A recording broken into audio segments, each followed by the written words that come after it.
ครับตอนนี้เราจะลงไปสู่ถ้ำประกายเพชรโดยท่านเจ้าอาวาสพระอาจารย์สุทธินันท์พันธมุตโตน่าจะนำพวกเราลงไปเดี๋ยวเราไปดูข้างล่างกันนะครับแล้วก็มีคณะญาติโยมจากจังหวัดนครปฐมซึ่งอยู่ที่อำเภอเมืองนครปฐมโยมวัดศรีสะทองก็มาด้วยนะข้างหลังเรานี่เชิญโยมลงได้เลยเช่นเลยจ้าต้องระวังนิดนึงนะฮะไอตัวนี้คือมันมีไฟอยู่จ้ะนี่คือทางลงถ้ำนี่คือทางลงถ้ำ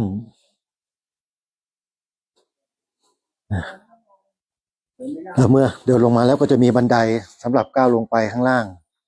และนี่ก็เป็นผนังถ้ำสวยงามมากเลยฮะท่านเจ้าอาวาสนำเราไปแล้วแต่ก่อนตัวนี้เนี่ยมันไม่มีนะโยมพระอาจารย์ครับตัวนี้มันนี่เพิ่งมีใช่ไหมใช่มีปีนี้นี่เป็นเพชรเลยเนี่ยเพิ่งเกิดที่ยอมตอนที่พระอาจารย์มาครับไม่มีนี่มาปีนี้ผมหยุดไปประมาณ4 เดือนกว่าครับแปลว่าบารมีเจ้าอาวาสแน่ๆเลยเนี่ยนี่ครับโอ้โหมันเริ่มมากขึ้นสวยงามมากเลยนี่ก็มันไหลลงมามันจะเป็นเก็บครับรีบระยับ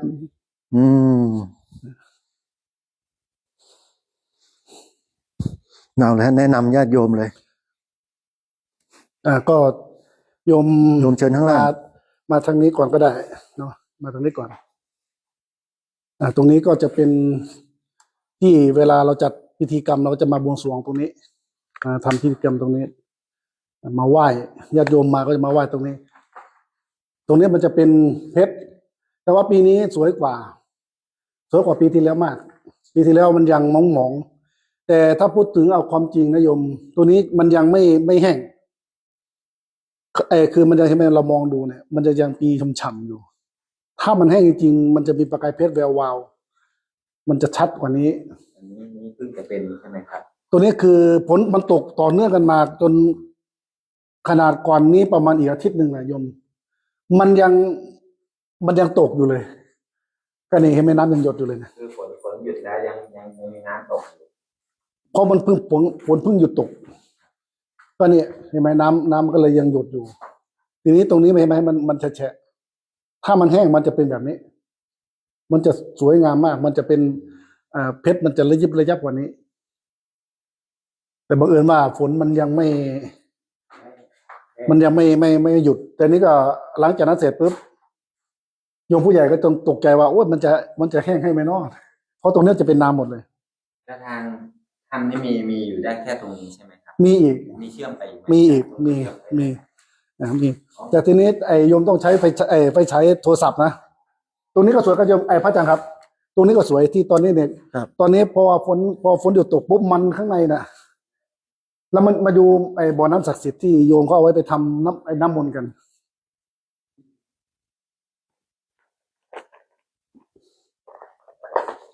เดี๋ยวขอใช้ไฟฉายก่อน ตรงนี้เนี่ยเราโยมต้องใช้โทรศัพท์สักนิดหนึ่งเพราะว่ามันโอ้โหมันค่อนจะมืดหน่อยยิบยับเลยโยมก็ต้องเปิดไฟฉายหน่อยนึงนะนี่ทางขึ้นนี่มันยังแฉะอยู่เชื่อมไปอีกที่นึงใช่แล้วเราภาพมันเมื่อในปลายแล้วไม่ได้ขึ้นมาได้นี่มันจะมีบ่อน้ำนี่โยมขึ้นมาเลยไปได้แค่ตรงนั้นใช่ไหมครับนี่ข้างในนี่เป็นโถงใหญ่อยู่ข้างบนนี่ตรงนี้จะเป็นโถงใหญ่ระวังลื่นนิดหนึ่งนะศีรษะด้วยนะระวังศีรษะนะในตัวนี้มันจะเป็นน้ำบ่อน้ำตัวนี้เขาเรียกว่าโถงฤาษีตัวนี้จะเป็นโถงฤาษีนี่พระอาจารย์เห็นไหมมาปีนี้พระอาจารย์เห็นไหมสวยกว่านี่ครับมันจะไหลลงมาปีที่แล้วไม่มีต้องดูข้างบนภูข้างข่าวมันก็จะมีข้างข่าวนี่คือตรงนี้โยมตรงนี้เขาเรียกว่าแต่ก่อนจะมีฤาษีองค์ใหญ่ แต่พอดีมีพระมางัด ไม่มันแตก งัดเลยแตก มันจะเป็นโถงใหญ่ อืม อีกโถงหนึ่ง ขอบคุณครับ จากสาธุ อันนี้เพชร ตอนแรกว่าจะติดไฟอีก มันมีหลอดไฟอยู่แต่ว่าเขาตัดไฟออก ลองไปลง ค่อยๆลง เพราะว่ามันยังแฉะอยู่ ยังแฉะ นี่มีบ่อน้ำ เดี๋ยวจะพาอาจารย์พระครู นี่บ่อน้ ไปดูที่เขาเคยลงกัน ำบ่อน้ำ ครับ แต่ว่าไม่มีใครเห็น โอเค เดี๋ยวจะพาอาจารย์ไปดู แต่ว่า เจ้าว่า มัน จะ ไม่ พา มี ไปดู ไฟขนาด ในสถานที่ที่ยังไม่เปิดให้ใคร ใช่ครับ ลงนะเดี๋ยวเราจะลงดูคนแรกเลย น้ำนี่เคยมีใคร นี่เขาเอาไปทำน้ำมนต์อยู่ญาติโยมเขาไปทำน้ำมนต์กันแต่ระวังเด้อมันลื่น จับจับได้ ได้มาได้น้ำสะอาดแล้ว จ้ะนี่ที่เรามันเป็นระยับป้าสาธุเดินทางปลอดภัยนะโยมนะจะต้องหวังด้วยเพราะมันจะไม่แห้งดี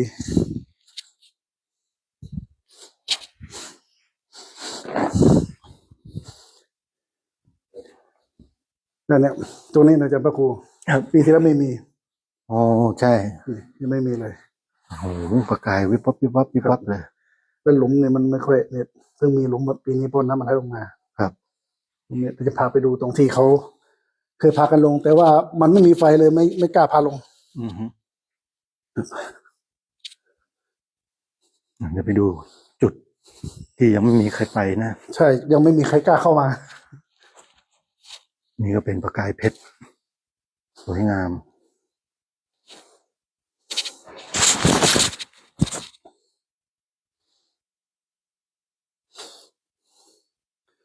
นี่ตรงนี้นะครับ จะลงไหม ลึกไหม ไม่ลึกครับมองเห็นเลย อ๋อข้างล่างมีอะไรน้ำเหรอ ข้างล่างจะมีเขาเรียกว่าแผ่นเคาะดังโป้งโป้งโป้งนะครับ งั้นมาแล้วก็ เอาลงใช่ไหม ลง เอาโอเคมาผมก็ยังครั้งแรกแล้วจะพาลง ครั้งแรกนะฮะ ครับ เป็นครั้งแรก นี่คือครั้งแรก ที่เจ้า ที่ วาด เจ้าวาด ไม่เคยพาใครลงมานะ แล้วเราจะได้ลงข้างล่างกัน นี่เป็นจุดที่ยังไม่มีใครได้ลงนะ ใช่ไม่มีใครได้ลงมา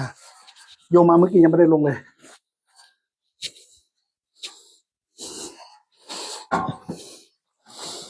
เดี๋ยวกันนะครับอาจารย์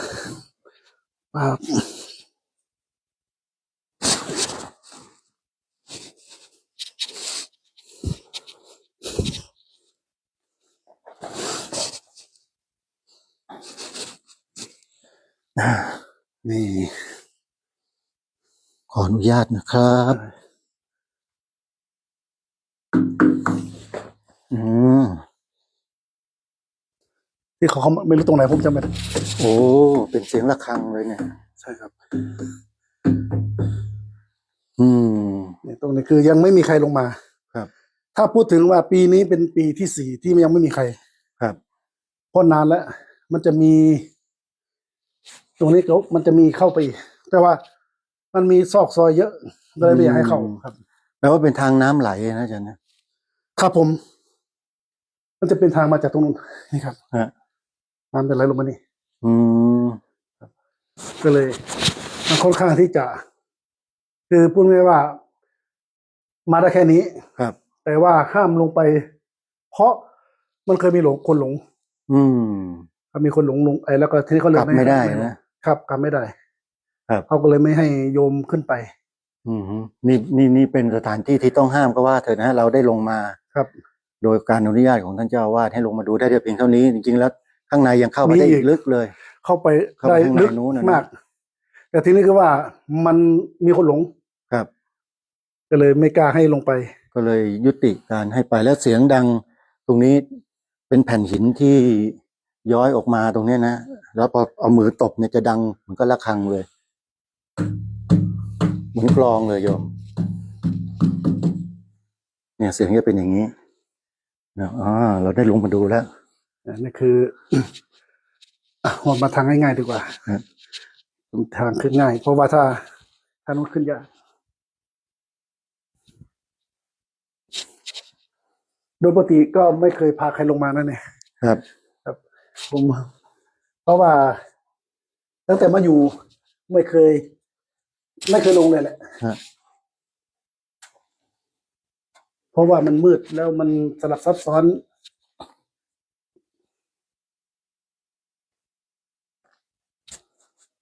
อ๋อ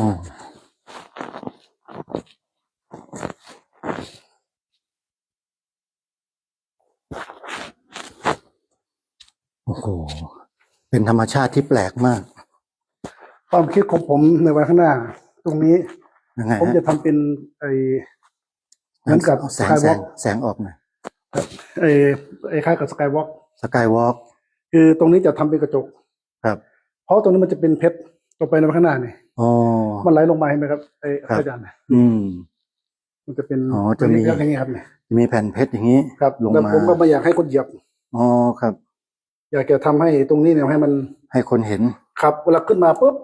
เราก็เดินบนกระจก อืม ทีนี้มันก็จะความสวยงามมันก็จะเห็น ครับ เลยคิดเอา ต่อ ไว้ ไปก็จะเป็นอันซีนแห่งหนึ่งแหละ ครับ ที่นี่ เป็นธรรมชาติที่เขาเกิดขึ้นอ่ะอย่างสวยงามเลยทีเดียวนั่นคือถ้ำประกายเพชรญาติโยม แต่ก็ต้องขอบคุณอดีตเจ้าวาด ฮะ ที่ท่านมาบุกเบิกตั้งแต่รุ่นแรกเข้ามาอยู่ อืม ครับ ทีนี้พอท่านเข้ามาอยู่ปุ๊บท่านก็เลยมีดำริ ครับ คือในนิมิตท่านบอกว่าในนิมิตเนาะ อือฮึ ว่าเห็นถ้ำนี้แต่ท่านมา3 ครั้งนะพระอาจารย์ ครับ ในพรรษามา3 ครั้งพอออกพรรษามาอีกครั้งหนึ่งก็เลยมาเจอ อืม ถ้ำประกายเพชรถ้ำนี้ ครับ แล้วก็พากันมาบูรณะมาจนถึงปัจจุบันนี้ แล้วท่านไปอยู่ที่ไหนตอน ตอน นี้ นี้ท่านศึกไปแล้ว อ๋อ ครับศึกไปแล้ว ก็ไม่เป็นไรเดี๋ยวเราช่วยกันประกาศประชาสัมพันธ์ให้คนมาสร้างบารมี แล้วก็สิ่งสำคัญก็คือครับ ต้องน้อมบุญให้กับเทวดา เทพเทวาที่ท่านอยู่ที่เนี่ย ครับผมก็พรุ่งนี้แหละครับพระอาจารย์ ครับ พรุ่งนี้ก็ ทำบุญ จะเป็นวันเปิดถ้ำก็จะมีการบวงสรวง2 คณะ ครับ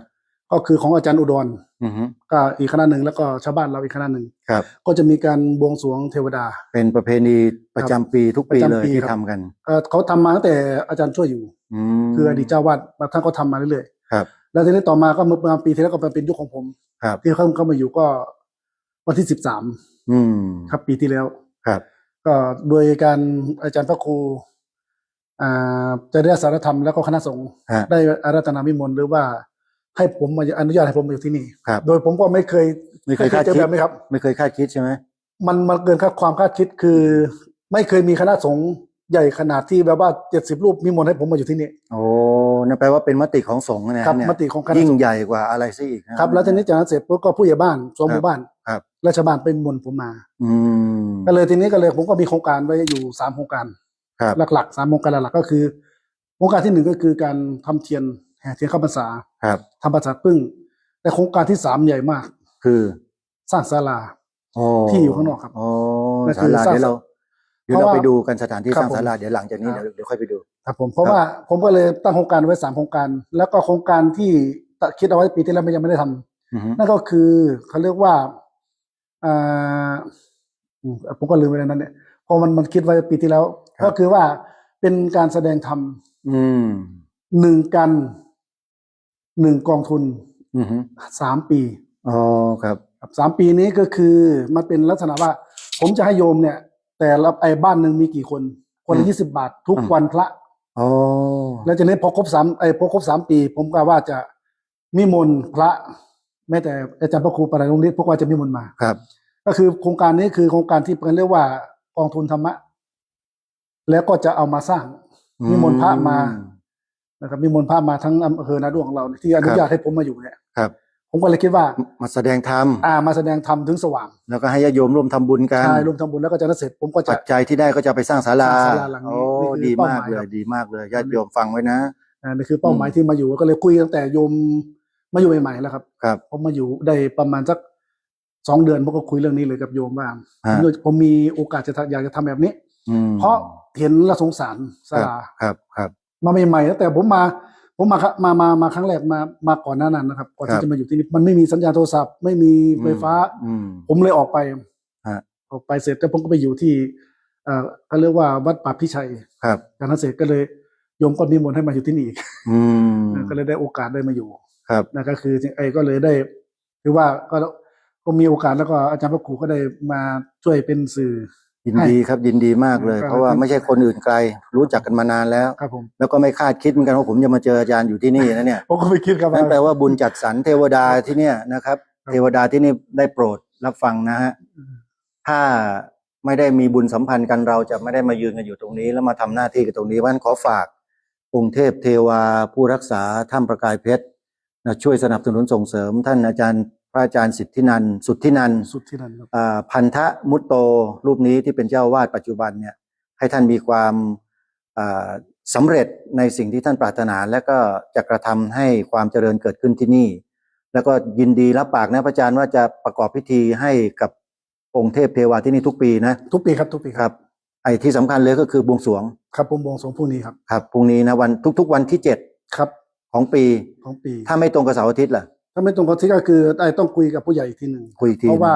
คือตรงนี้มันเป็นอย่างนี้คือไอ้ผู้ใหญ่บ้านเนี่ยต้องการอยากให้ข้าราชการได้มาร่วม อ๋อ ครับมาปีนี้ใหญ่ครับ ครับครับ ปีนี้จะมีสสมีผู้นำทุกหมู่บ้านจะได้มาที่นี่ครับ อืม เป็นประวัติศาสตร์ ครับ ก็เลยว่าตอนแรกว่าจะให้นึกว่าจะพระครูจะมาพรุ่งนี้จะได้ภาพประวัติศาสตร์การบิณฑบาต อืม ของพระสงฆ์ อืม ปีนี้อย่างน้อยๆก็เกือบ30 อืมครับครับครับ ประมาณ ก็ค่อยๆพัฒนาค่อยๆทำกันไปเรื่อยๆนะครับ ผม ยังไงก็ตามก็ขอให้เป็นศาสนสถานอย่าให้เป็นสถานที่ท่องเที่ยวเก็บเงินหากินกันนะครับ ผม ขอฝากเทวดาด้วยถ้าใครมาต้องการมาด้วยความโลภไล่ไปให้หมดอย่าให้อยู่นะ เทวดาให้พระท่านมาบำเพ็ญภาวนาเป็นมาปฏิบัติธรรมมาฟังธรรมฟังเทศน์กันท่านพระอาจารย์สุทธินันท์เนี่ยก็ถือว่าเป็นพระวิปัสสนาจารย์ที่ได้จัดอบรมได้ปฏิบัติผ่านมาแล้ว ท่านก็จะมาฟื้นฟูสิ่งดีๆที่เกิดขึ้นที่ถ้ำนี้ ขอให้ช่วยสนับสนุนส่งเสริมปกป้องรักษาท่าน ให้ท่านอยู่ที่นี่และอย่าให้อำนาจใด ๆ ที่ผิดๆมาก้ามกายท่านตรงนี้นะฮะอาจารย์ครับอยากจะฝากอะไรกับญาติโยมชาวบ้านในวันพรุ่งนี้แล้วก็ปีต่อๆไปสุดท้ายช่วง ถ้าเป็นพรุ่งนี้ก็ขออยากให้ญาติโยมเข้ามาดู ครับ มาชมถ้ำประกายเพชรเพราะพรุ่งนี้จะเป็นงานใหญ่คืองานบิณฑบาตประจำปี อืม ทำบุญประจำปีด้วยตักบาตรงานตักบาตรก็คือเป็นปีแรกที่ผมเข้ามาอยู่ก็คือปีที่แล้ว อยากเห็นภาพอยากได้ภาพเอาไปเผยแผ่ ครับ ที่ประจำว่ากูเห็นอยู่ในป้ายนั่นคือภาพปีที่แล้ว อืม อยากได้ภาพพวกนี้เราเผยแผ่ออกทางสื่อ ครับ แล้วก็เรื่องที่สองก็คือว่า ปีต่อไปมันจะใหญ่กว่านี้ครับ ครับ ผมว่าผมจะคิดให้ทำให้มันใหญ่กว่านี้ แล้วก็จะส่งเสริมพัฒนาแล้วญาติโยมมาปีหน้า ฝากไว้เลยว่า เชิญเลยปีหน้า เราจะเทเสาศาลา อืม วางเริ่มต้นเทเสาศาลาเป็น อาจจะเป็นเสาที่สอง ครับ เพราะว่าเราจะสร้างศาลาปีหน้าเลยคุยกับโยมผู้ใหญ่ว่า เราน่าจะเทเสา ครับ แล้วก็เปิดถ้ำพร้อมกัน ครับ ปีหน้าครับผม พระอาจารย์เมื่อพระอาจารย์มาอยู่ที่นี่แล้ว ความตั้งใจอยากจะให้วัดนี้เป็นสำนักที่เกี่ยวกับกิจกรรมอะไรเป็นหลัก ผมในความคิดของผมจะคือในหลักของการปฏิบัติ อืม เพราะว่าวางไว้ว่าปีหน้าอาจจะจัดงานปริวาสกรรม อ๋อครับปฏิบัติธรรมเนาะ ครับปฏิบัติธรรม อือฮึ ญาติโยมก็จะมาปฏิบัติธรรมกัน แล้วก็เห็นอาจารย์อุดรว่าปีหน้าอาจจะมีให้พระนิสิตที่มจร อืม ได้มาปฏิบัติธรรมที่วัดธรรมกายเพชรครับ อาจารย์อุดรจันทวัน ครับผม อืม คุยกันไว้แล้ว ครับดีครับขอบคุณมากครับอาจารย์ที่ให้ข้อมูลวันนี้ครับสาธุครับ ขอบคุณครับ มีญาติโยมมาเดี๋ยวนิมนต์อาจารย์ไปแนะนำญาติโยมข้างในได้เลยครับนิมนต์ครับ ครับผม